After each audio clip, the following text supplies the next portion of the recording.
जे कृष्णमूर्ति का महावाक्य observer is the observed समझ में नहीं आया तो इसको बार बार समझ ले, क्योंकि ये महावाक्य इतना महत्वपूर्ण है कि जैसे उपनिषदों में महावाक्य है अहम ब्रह्मास्मि, अयमात्मा ब्रह्मम, तत्वमसि, तो इसी स्तर का ये महावाक्य है। और ये महावाक्य आधुनिक भाषा में भी है।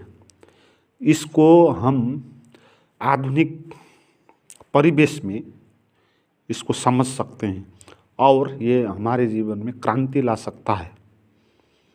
हम इस सभी लोग जो भी ध्यान में प्रवेश करना चाहते हैं, अध्यात्म में प्रवेश करना चाहते हैं, जीवन को दुख, अशांति, तनाव से मुक्त होना चाहते हैं और अनेक गुरुओं को हम सुन रहे हैं, तो इसमें कृष्णमूर्ति का ये महावाक्य अगर आपने समझ लिया तो ये अभी तक आपने जितना भी सुना जाना वो सबसे महत्वपूर्ण होगा, क्योंकि मैंने बताया ये गागरी में सागर जैसा महावाक्य है।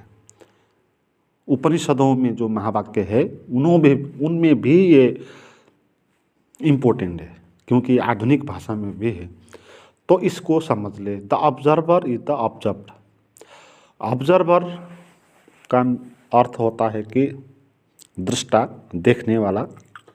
ऑब्जर्व्ड का मीनिंग होता है कि दृश्य, दिखाई पड़ने वाला। इसमें ये बताया कि जो दिखाई पड़ता है और वो जो देखता है वो दोनों एक है। जो दृश्य है और वो जो दृष्टा है ये दोनों एक है। इसको पहले अलग अलग समझ ले कि दृश्य क्या है, दृष्टा क्या है। जो चीज़ भी हम देखते हैं, सुनते हैं, जानते हैं, अनुभव करते हैं, वो चीज़ होता है दृश्य। उसको आप विषय भी कह सकते हैं। दृश्य से इसका मीनिंग संकुचित हो जाता है, क्योंकि आँख से दिखाई पड़ने वाला को ही हम दृश्य बोलते हैं, मगर आँख से दिखाई देने वाला ही दृश्य नहीं होता। कान से सुनाई देने वाला चीज़ भी दृश्य होता है। स्पर्श होने वाली चीज़ भी दृश्य होता है। नाक से सूंघ कर अनुभव में होने वाली चीज़ भी दृश्य होता है। तो दृश्य का ये मीनिंग है कि विषय, जो कुछ भी हम अनुभव करते हैं, हमारे जो 5 इंद्रियां हैं, है ना, वो 5 इंद्रियों से जो कुछ भी हम अनुभव करते हैं, जैसे आँख से देखते हैं ये एक अनुभव हुआ, कान से सुनते हैं ये दूसरा अनुभव हुआ, छाला से स्पर्श करते हैं वो तीसरा अनुभव हुआ, जिह्वा से टेस्ट का अनुभव करते हैं वो चौथा अनुभव हुआ, नाक से वासना का अनुभव लेते हैं वो 5वां अनुभव हुआ। वो जो कुछ भी बाहर से हमारे अंदर आता है और जिसको भी हम अनुभव करते हैं वो चीज़ जो है वो दृश्य होता है, उसको विषय बोले।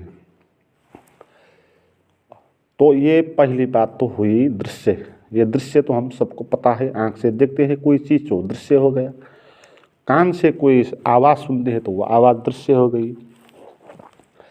तो फिर इसमें अब दृष्टा क्या है? दृष्टा जो ये चीज़ों का अनुभव करता है, जैसे आँख से कोई चीज़ दिखाई दिया, जैसे आँख से कोई पेड़ दिखाई दिया तो पेड़ हो गया दृश्य, और जिसने वो पेड़ को देखा वो हो गया दृष्टा, है ना। 2 बातें होती है ना, जहाँ भी अनुभव होता है वहाँ 2 चीज़ें होती हैं, एक जिसका अनुभव हुआ और दूसरा जिसने अनुभव किया। तो पेड़ का अनुभव हुआ तो पेड़ दृश्य हो गया, और आँख से देख लिया, हमने देख लिया तो हम हो गए दृष्टा। तो दृश्य और दृष्टा का ये भेद पहले जान ले। मगर ये अनूठा सूत्र है, इसमें ये बोला गया कि वो जो दृश्य होता है वही दृष्टा भी होता है, और जो दृष्टा होता है वो दृश्य भी होता है। ये कैसे हो गया ऐसा, और ये होकर फिर क्या फ़ायदा है हमारा, इसके बाद हम चर्चा करेंगे। तो पहली तो बात दृश्य कैसे दृष्टा होता है, ऑब्जर्वर कैसे ऑब्जर्व्ड होता है, दृष्टा कैसे दृश्य होता है, इसको समझ ले। जब भी हम कुछ अनुभव करते हैं जीवन में व कुछ देखते हैं सुनते हैं, तो उसमें ये होता है कि जैसा वो होता है वैसा हम नहीं देखते, है ना। जैसा वो है वैसा हम नहीं सुनते, नहीं देखते, नहीं अनुभव करते। हम क्या अनुभव करते हैं कि हमारे मनस्थिति जैसी है उस हिसाब से हम उसको देखते हैं। इस एग्जाम्पल से ले लें, एक लड़की है बहुत सुंदर, युवती है। अगर आप युवक है तो आपको वो युवती कैसी दिखाई पड़ेगी? एक तरह की दिखाई पड़ेगी, बहुत सुंदर, भोगने वाली,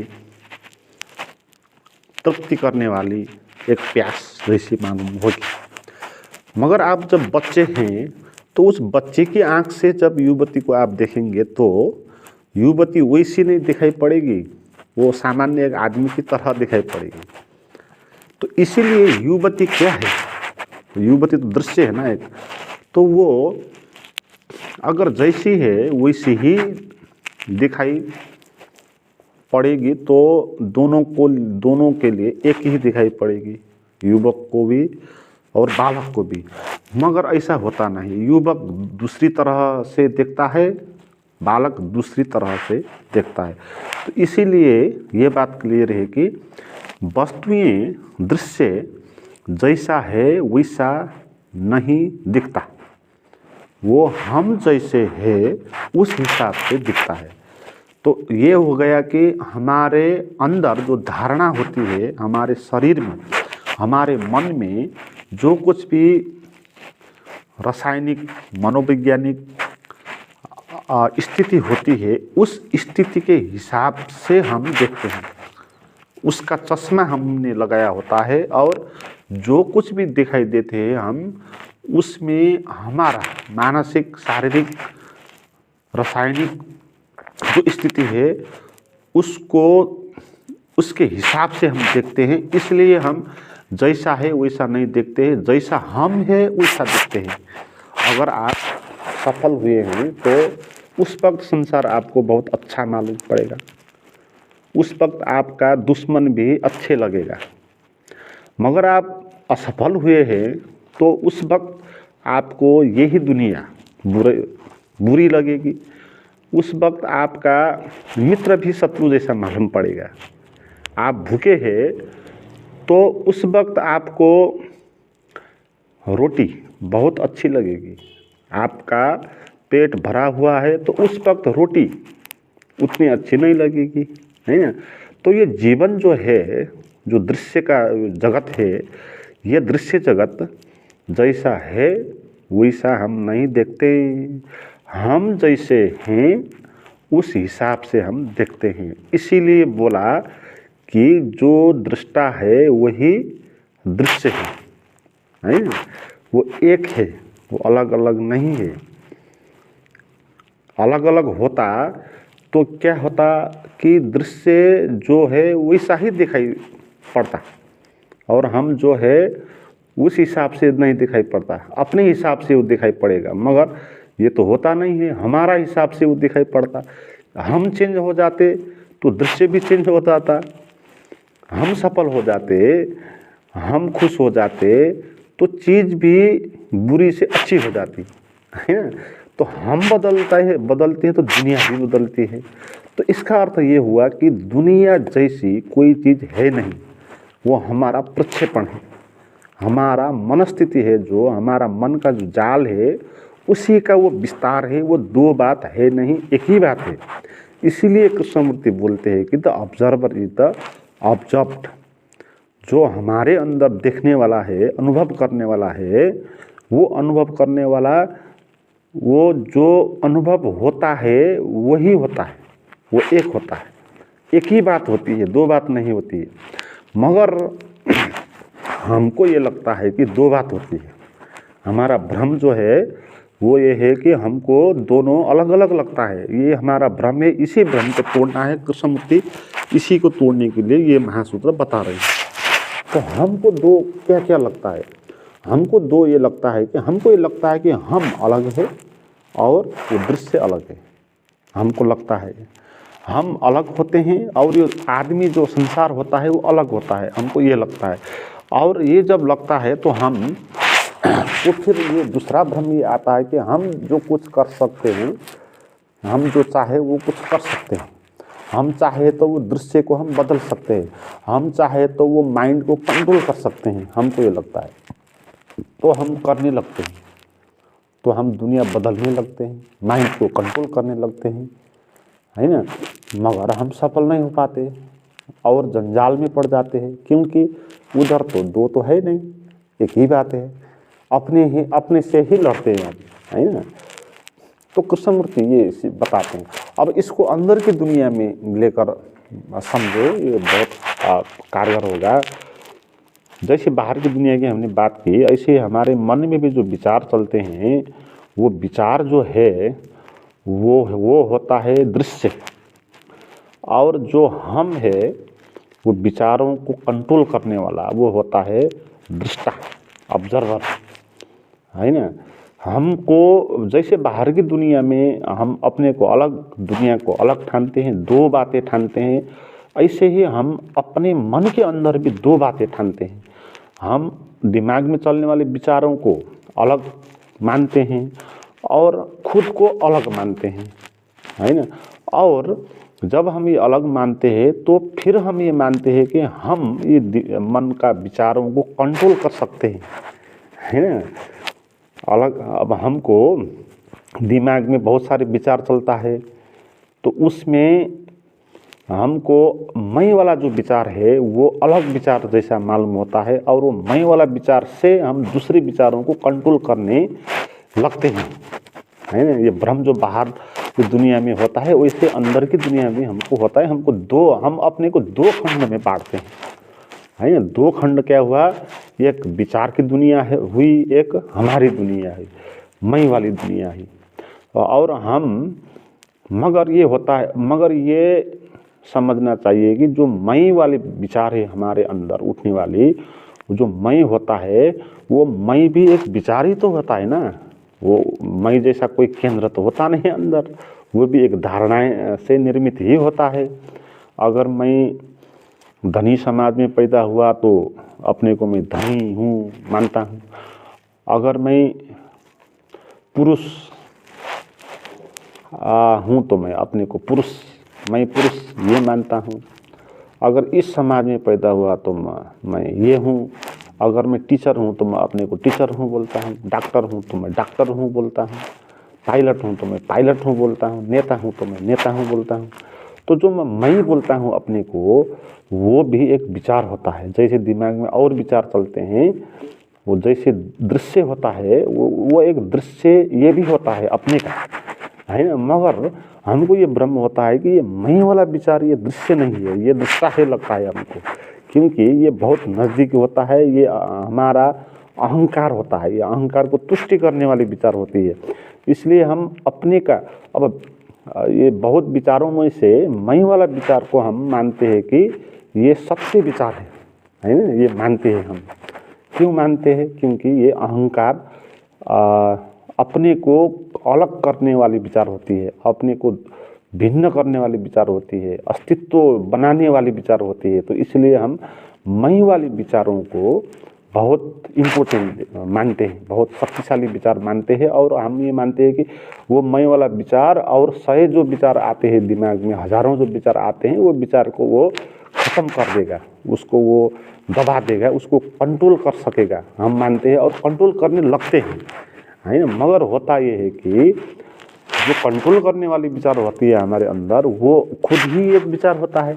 तो होता है ये होता है कि विचार ही विचारों को कंट्रोल करने लगता है, और कंट्रोल तो नहीं होता, क्योंकि विचार वो खुद भी एक विचार है, मैं वाली विचार भी एक विचार है। इसीलिए कृष्णमूर्ति ये बोलते हैं कि जो मैं वाले विचार है हम उसको दृष्टा मानते हैं, है ना। अपने को हम दृष्टा मानते हैं ना, मैं देखने वाला, सुनने वाला हम बोलते हैं, और दूसरी चीज़ों को हम विषय मानते हैं, दृश्य मानते हैं। मगर ये दोनों बात तो है नहीं, एक ही बात है। The observer is the observer. मैं वाले विचार और सही जो अन्य विचार है वो विचार सब एक ही कोटि में आते हैं। जैसे और अन्य विचार होते हैं, पेड़ के विचार, गधे के विचार, आदमी के विचार, औरत के विचार, है ना। वैसे ही मैं की विचार वो भी एक विचार होता है ना, वो भी माना हुआ है। जैसे पेड़ माना हुआ है हमने, इसको पेड़ बोलते हैं, ऐसे ही मैं बोलते हैं इसको, इस बॉडी को, इस माइंड को। तो इसी ऐसे ही ये माना हुआ विचार है एक मैं वाला विचार भी, है ना। तो इसीलिए मन में हमारा जितना भी चीज़ है, जितना भी विचार है, वो सभी एक ही कैटेगरी में आता है। वो सब विचार है। मैं वाले विचार भी विचार है, दृष्टा वाले विचार भी विचार है, दृश्य वाले विचार भी विचार है। तो इसीलिए इधर दो चीज़ है नहीं, है ना, दो चीज़ है नहीं। ऑब्जर्वर इज द ऑब्जर्व, एक ही चीज़ है। चाहे दृश्य बोलो चाहे दृष्टा बोलो, दृष्टा दृश्य है, दृश्य दृष्टा है।